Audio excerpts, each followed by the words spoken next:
Voilà, le pays de Charleroi, ce pays noir devenu vert. Et là, par exemple, je pourrais aller aux abords de Charleroi, par exemple, faire la balade sur les terrils. Terry. Terry? Qui a dit terril? C'est Terry? Non, c'est Terry. Ou encore le bois du Casier, j'adore cet endroit. Mais aujourd'hui, je vais rester dans le centre-ville, oui, avec un parcours art nouveau et art déco, modernisme. Par contre, je suis pas très fort en art moderne, art déco, moi. Vous savez quoi? Faisons appel à la magie de la télévision. Que dis, ma biche? Jean-Paul! Mais quelle coïncidence! Ben oui, Tu voilà. connais un petit peu, toi, art nouveau? Un petit peu. Ouais? On y va, alors? On y va. Allez, go!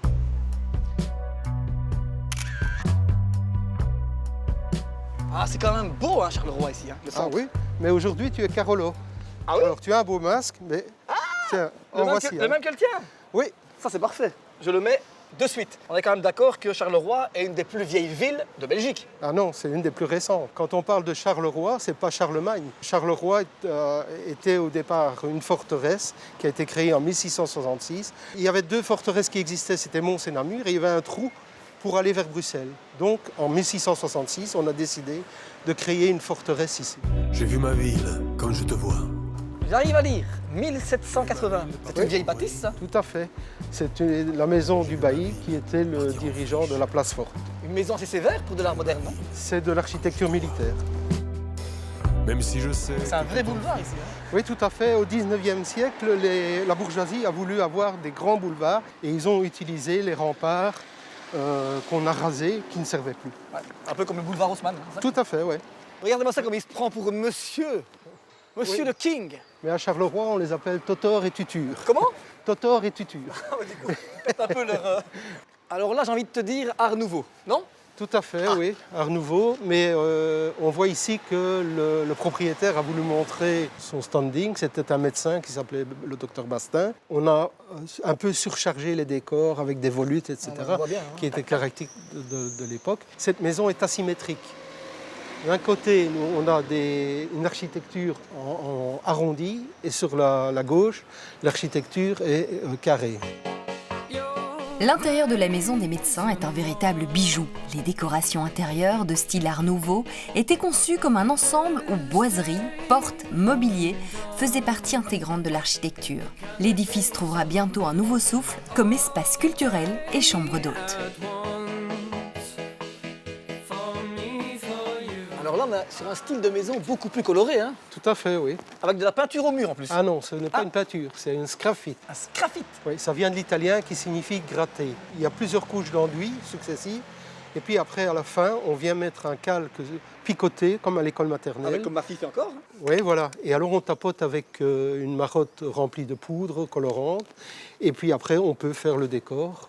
J'adore ce genre de maison, moi. C'est plein de peps. Oui. Ça en jette, quoi, tu vois. Tac, tu vois. Ça, c'est la maison dorée. Comme Charleroi est redevenu attractif au niveau de la bourgeoisie, au niveau des boulevards qu'on a gagnés, les industriels reviennent en ville. Ici, c'est une maison qui a été construite par un architecte et qui l'a vendue à un industriel qui s'appelait Schuster, qui était un maître verrier et qui est revenu s'installer en ville. Et voilà à quoi ressemble l'intérieur de l'actuelle maison de la presse de Charleroi, qui est aussi surnommée, allez savoir pourquoi, Maison Dorée. Alors Ludo, à ton avis, c'est quel style? Bah écoute Jean-Paul, hein, vu que tu m'emmènes sur un parcours chronologique, je peux pas me louper là. Hein. Ça, c'est de l'art déco et je l'aurais trouvé. Tu sais pourquoi? Parce que ce bâtiment, il est beaucoup plus épuré comme ça. J'ai envie de dire même calme. On va rechercher à l'époque des bâtiments beaucoup plus fonctionnels et la décoration a un peu moins d'importance, bien que ce soit quand même assez joli à voir. Voilà, et nous terminons notre parcours par la période moderniste, où on voit que les décorations ont disparu. Ouais. Il y a une particularité dans la région de Charleroi, c'est qu'on trouve un style bateau, où on voit des balcons en forme de pont de bateau avec des bastingages. En tout cas, Jean-Paul, merci beaucoup pour ce parcours. Hein, en plein air comme ça, qui nourrit l'esprit. Mais par contre, comment font les gens sans leur Jean-Paul, comme moi j'ai eu là? Il suffit de s'adresser à la maison du tourisme de Charleroi, où il existe des petits dépliants que je vais te remettre d'ailleurs, où tout le parcours est expliqué. Je repasse avec ma fille tiens, pour le picorage, là, le scratiche. Le sgraffite. Le sgraffite, oh, le sgraffite, le sgraffite, le sgraffite.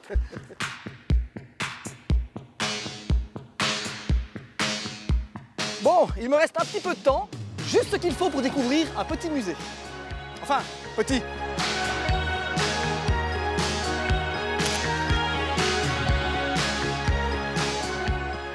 Christelle, ce musée est un vrai labyrinthe. C'est grand, non? C'est énorme, ce sont plus de 2000 mètres carrés d'exposition et c'est le plus vaste musée de la photographie en Europe. Ah, quand même.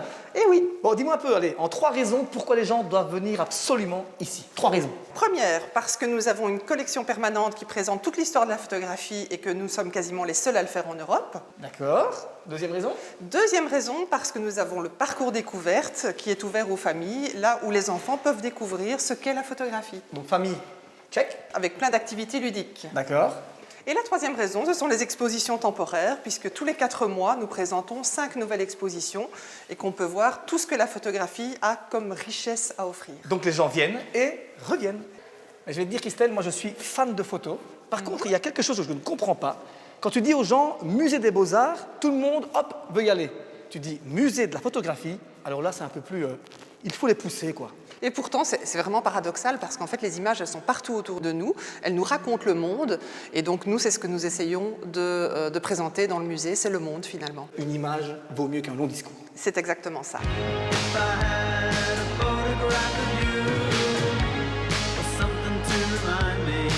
Entre-temps, Julien est arrivé au supermarché local. Que va-t-il nous concocter de bon aujourd'hui? Surprise! Tout ce que je peux vous dire, c'est que l'ingrédient star sera un produit de saison apprécié de tous.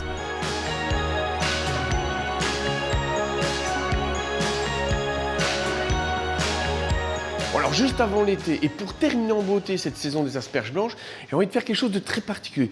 Pas une cuisson à la vapeur, pas une cuisson à l'eau, mais tout simplement une cuisson avec du... Avec du... beurre! Mais voilà, pour amener du goût. Bon, alors l'étape classique, bien entendu, c'est d'éplucher les asperges, comme il faut. Et pendant ce temps-là, ce qu'on va faire, c'est tout simplement faire fondre du beurre. Mais attention, une belle piscine de beurre. On va y mettre quelques petites herbes aromatiques. Et quand c'est à 50 degrés, on maintient la température. Et ensuite, on cuit les asperges. C'est pas une blague. Regardez.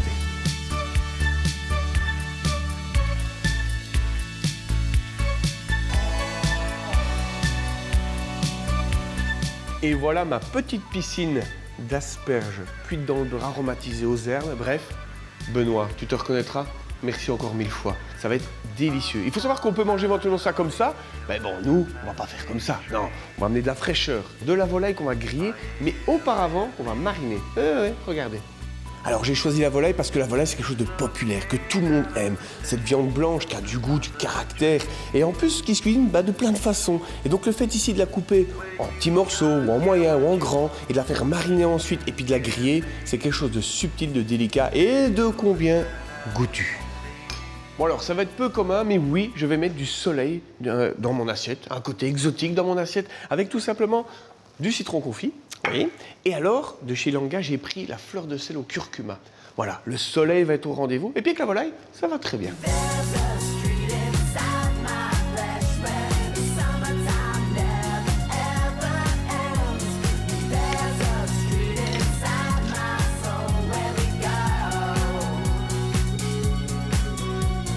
Alors, on va bien poivrer la volaille. Hein, on a mis du sel maintenant, on va bien poivrer. Et ensuite, on va tout mélanger pour que ça marine délicatement, environ, je dirais une bonne quinzaine, voire vingtaine de minutes. Et alors le truc à retenir maintenant, c'est qu'on va reprendre la base de notre marinade de volaille pour en faire une bonne vinaigrette. Mais on va ajouter 2-3 petits trucs en plus. Oui, un petit peu de gourmandise, un petit peu de consistance, bref, regardez. Bon alors pour la vinaigrette, c'est pas très compliqué, donc c'est la même base, vinaigre, de l'huile, un petit peu de citron confit, un tout petit peu de fenouil. On va ajouter tout simplement en fait, alors des noix et des dattes. On va mixer le tout donc avec le vinaigre et l'huile d'olive, et là on aura une bonne vinaigrette avec beaucoup de caractère et beaucoup de goût.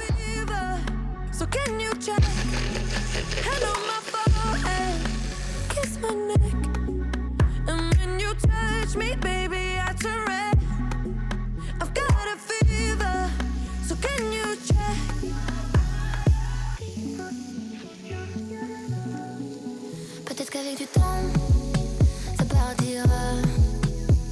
Et pourtant, je ne m'y vois pas. Comme un médicament, moi je suis rien sans toi. Et je sais que je perds de temps dans tes bras. I've got a fever, so can you check? Hand on my forehead, kiss my neck. And when you touch. Bon alors le concept Unplugged, ça vient tout simplement de la brasserie Lefebvre, des gens que j'apprécie énormément. En plus de ça, ils ont une bière, la Dickeneck. Elle est fruitée, elle est florale, avec un peu de caractère. C'est comme mon plat, tout simplement. Du caractère, de l'acidité et un rien Dickeneck. Allez, moi, je m'empresse de goûter. Santé. Allez, dépêche-toi, va vite chercher les dernières asperges blanches et va vite chercher une volaille bien de chez nous.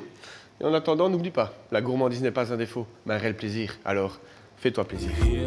Pour plus d'informations ou pour d'autres découvertes touristiques, rendez-vous sur visitewallonia.be. You have a brown leather suitcase. You didn't bother to unpack. I've been tying my shoes together. Then I've been trying.